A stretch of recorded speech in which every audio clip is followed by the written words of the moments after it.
Baik, fase kelahiran. Quran surah kedua ayat 233. Kemudian diturunkan ke Quran surah ketiga ayat 35 sampai dengan 37. Posisi paling kiri di pertengahan sampai ke bawah. Baik, bismillah. Quran surah 2 ayat 233. Wal walidatu yurdi'na auladahunna haulaini kamilaini liman arada an yutimma radha'ah. Bapak dan Ibu, kalau tadi fase kandungan, tugas kedua orang tua masih sama, masih kompak. Pasca lahiran, mulai dipisah oleh Allah. Mulai ada beda tugas. Tolong pahami betul ini ya. Pertama, tugas seorang istri yang baru melahirkan. Namanya langsung disebut oleh Allah beda. Namanya walidah. Walidah, ibu yang baru melahirkan. Wal walidatu, dan perempuan yang baru melahirkan itu yurdi'na auladahunna. Tolong jangan banyak diberikan beban, kata Quran. Fokuskan saja dirinya untuk bisa memberikan ASI bagi anaknya. Kalau bisa sempurnakan sampai dengan 2 tahun. Ibu, tugas pertamanya maksimalkan ASI. Ya Allah.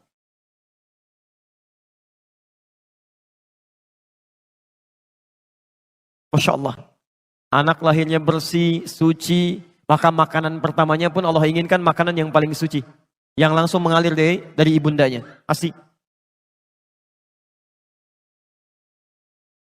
Ini sudah tidak perlu banyak saya terangkan, banyak buku, banyak bahasan, bagaimana keutamaan ASI bagi seorang anak yang baru dilahirkan sampai usia 2 tahun.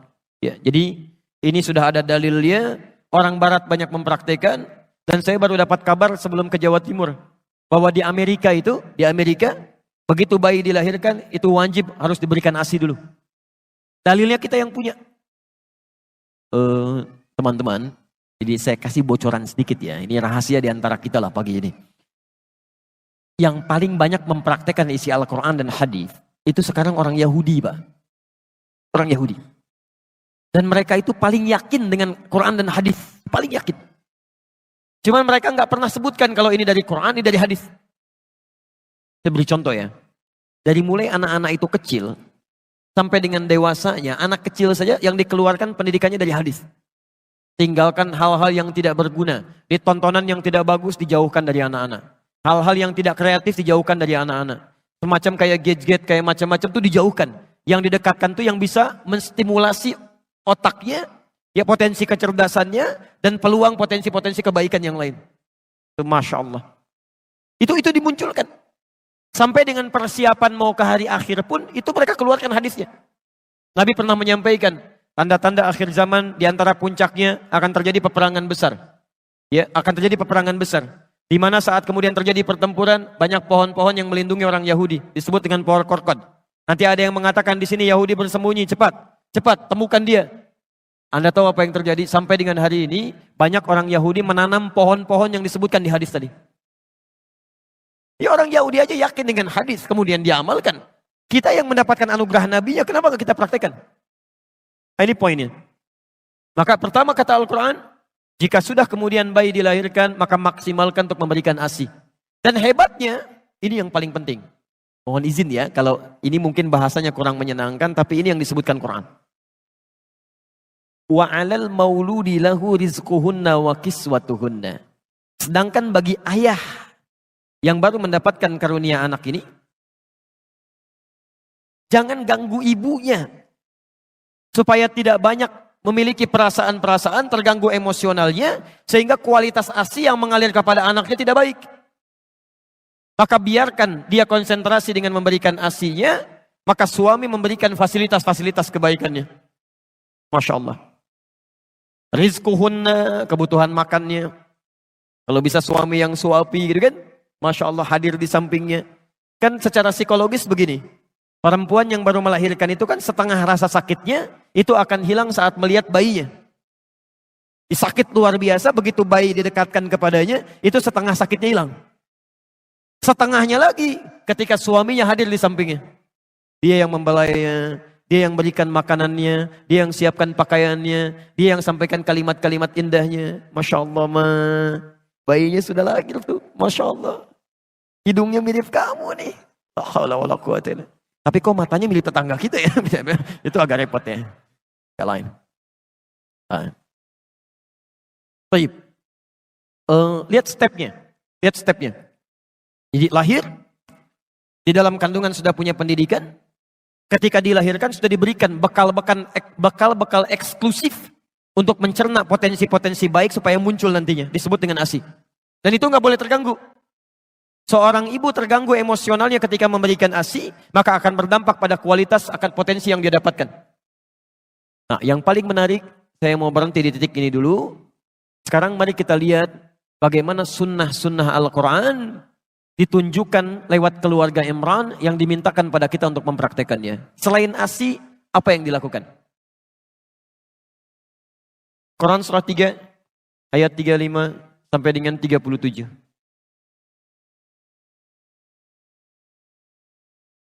Barangkali kebanyakan anak-anak kita ada di fase ini nantinya. Baik. Ayat 35, itu yang tadi sudah saya ulas. Idh qalat imra'atu Imran, Rabbi inni nadhartu laka ma fi batni muharraran, fataqabbal minni. Innaka sami'ud du'a. Ya Allah, saya bernazar anak yang saya kandung ini menjadi anak yang soleh dekat denganmu ya Allah.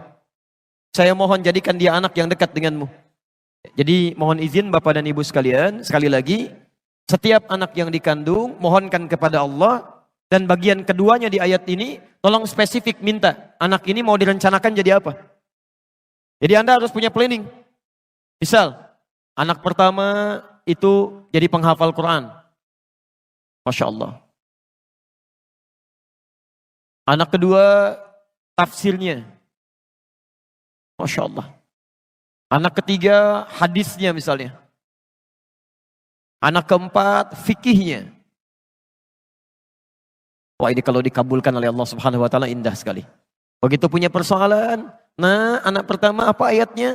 Ini Abi, Masya Allah. Adik hadisnya apa? Ini Abi, Masya Allah. Tafsirnya apa kakak? Ini Abi, Masya Allah. Hukum fikihnya apa? Ini Abi. La haula wala quwata illa billah. Namira pokoknya kosong nggak ada pengajian. Habis nih. Ini indah. Yang Anda mulai rencanakan. Nah sekarang ayat 36-nya. Selain sunnah yang ini, teruskan.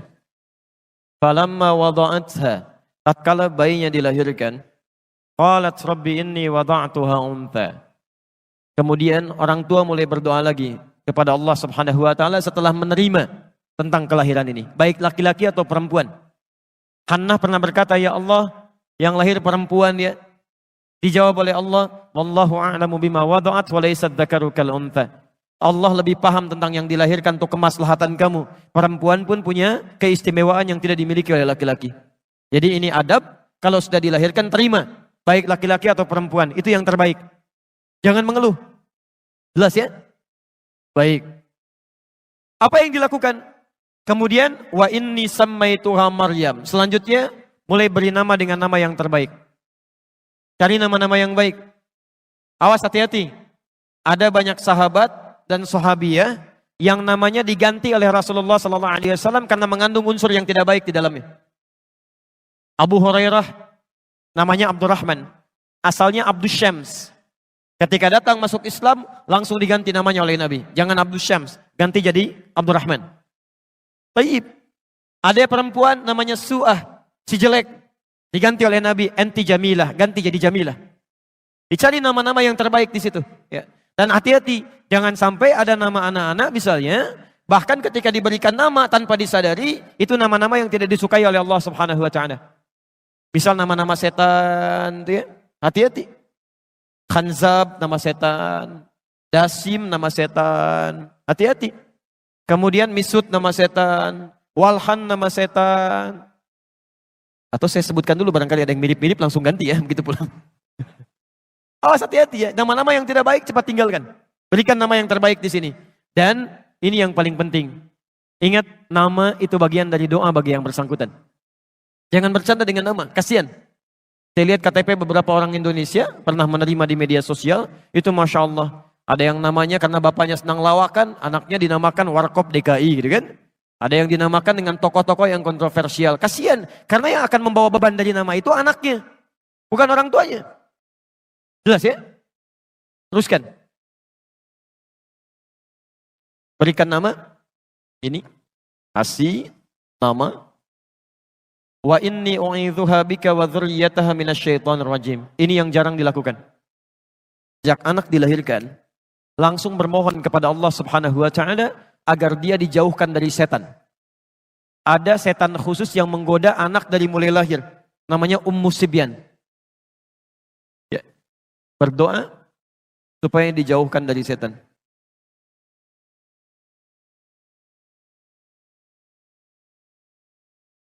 Dan Maryam termasuk manusia yang dijaga oleh Allah Subhanahu wa taala dari lahir sampai meninggal dari godaan setan. Bukan gak digoda setan, ketika setan akan menggoda diberi hijab oleh Allah. Tidak sampai kepada Maryam. Ini berkat doa kedua orang tuanya. Lanjutkan. Ayat 37-nya. Tadi Maryam punya nazar anaknya supaya dekat dengan Allah Subhanahu wa taala. Seperti Anda punya rencana. Anak pertama jadi ini, kedua jadi ini, ketiga jadi ini. Maka bagaimana cara mewujudkan doa yang tadi dipanjatkan? Ini poinnya. Maka mulailah kemudian wujudkan doa itu dalam bentuk ikhtiar dini. Teruskan. Lahir. 1, fokus untuk berikan ASI. 2, beri nama yang baik, yang menunjukkan harapan. Yang 3, berlindung kepada Allah, mohonkan berlindung dari setan dan keburukan. Nah, ini yang keempat. Mulai berikhtiar menyiapkan perangkat dari doa yang dimohonkan. Lihat ayat 37-nya. Imran dengan Hannah, bukan Nabi, bukan Rasul, bernazar kepada Allah supaya anaknya menjadi anak yang salihah, dekat dengan Allah Subhanahu wa taala. Bukan cuma doa. Setelah berdoa kepada Allah, maka beliau berikhtiar. Dicari guru terbaik yang bisa membimbing anaknya dekat dengan Allah. Maka dipilihkanlah guru terbaik di zamannya Nabi Zakaria. Dipilih guru. Tidak hanya guru, ditempatkan di tempat terbaik yang mendekatkan dengan Allah Subhanahu wa taala, dibuatkan mihrab. Perhatikan. Doa ada, ikhtiar ada, dipilihkan gurunya, ada tempatnya. Ketika semua ini sudah disiapkan, apa yang terjadi? Turunlah jawaban langsung dari Allah Subhanahu wa taala. Ayat 37-nya. Fataqabbalaha rabbuha biqabulin hasanin wa ambataha nabatan hasana. Ketika semua diikhtiarkan dengan semua ini, maka turun jawaban dari Allah. Saya terima, kata Allah, semua ikhtiar ini. Kalau Allah sudah terima semua ikhtiar orang tua, maka Allah langsung yang akan memperhatikan anak yang dimaksudkan. Dari mulai tumbuhnya sampai dengan meninggalnya. Saya mau tanya kepada Anda ya. Anda orang tua, alhamdulillah, ibunya mengandung 9 bulan lebih. Kemudian dilahirkan, Anda bekerja keras, dirawat di rumah. Saat dia mulai sekolah, apakah Anda bisa memastikan kalau anak Anda bisa menyentuh makanan yang baik? Bertemu dengan teman yang baik? Mendapatkan perawatan yang baik? Belum tentu. Kita punya keterbatasan. Bahkan anak pulang ke rumah masih bisa menyentuh sesuatu yang salah. Di sini mungkin belum pernah terjadi, Pak. Tapi pernah terjadi kasus di Jakarta. Ini orang tua, Muslim yang taat, baik. Anaknya TK-nya Islam, SD-nya Islam, SMP-nya Islam, SMA-nya Islam. Ini kisah nyata, perempuan. Dikira sudah kuat modalnya, kemudian masuk ke universitas yang kurang bagus dari sisi akidahnya. Walaupun favorit dari sisi keilmuan umumnya. Sudah masuk ke kampusnya, 2 pekan tidak pulang ke rumah, Pak. Begitu pulang ke rumah, dibuka hijabnya, minta izin pindah agama. Terjadi. Kita nggak bisa pastikan. Jadi yang terbaik adalah memohon kepada Allah, titipkan kepada Allah. Kalau Anda menitipkan anak Anda kepada Allah Subhanahu wa taala, maka dimanapun dia berada, Allah yang akan merawatnya. Allah akan palingkan dari rezeki yang tidak baik. Allah palingkan dari teman-teman yang tidak baik. Allah akan jaga itu. Seperti Nabi Yakub menitipkan Yusuf kepada Allah Subhanahu wa taala. Seperti Imran menitipkan putrinya kepada Allah Subhanahu wa taala. Apa yang terjadi? Maaf, jangankan teman-temannya, rizkinya pun Allah yang berikan. Fakaffalaha Zakaria, kullama dakhala 'alaiha Zakaria al-mihrab, wajada 'indaha rizqa. Ini mihrab. Kuncinya yang pegang Nabi Zakaria. Yang memberikan segala kebutuhannya, pakaiannya, makanannya, segalanya, yang nyimpan Nabi Zakaria. Tapi kata Al-Quran, setiap kali mau menyampaikan kebutuhannya masuk ke dalam mihrab, sudah ada di dalamnya. Ketika Anda menitipkan anak Anda kepada Allah, maka Allah yang akan berkenan memberikan segala kebutuhannya. Kalau ada yang haram, akan dipalingkan, masuk yang halal. Dengan cara apapun. Sampai heran, kalau musim anggur ada anggur, wajar. Ini bukan musim anggur, ada anggur. Qala ya Maryamu anna laki hadha, Maryam dari mana semua ini? Qalat huwa min indillah. Ketika anak didekatkan dengan Allah Subhanahu wa taala, maka yang meluncur dari lisannya, yang dilihat oleh matanya, yang didengar oleh telinganya sampai ke ujung kakinya, itu lillah. Karena Allah Subhanahu wa taala. Ya, maka mulai hari ini silakan Anda boleh punya cita-cita. Siapkan sampai dilahirkan, tapi mohon cari guru yang baik. Coba saat ke sekolah itu disurvei dulu. Kepala sekolahnya siapa? Guru-gurunya bagaimana? Pada rajin sholat apa tidak? Senang tilawah Quran atau tidak? Security-nya seperti apa? Lingkungan sekitarnya bagaimana? Ini modalnya. Maka apa yang terjadi? Saya tutup dulu sebentar. Segmen yang pertama ini, perhatikan.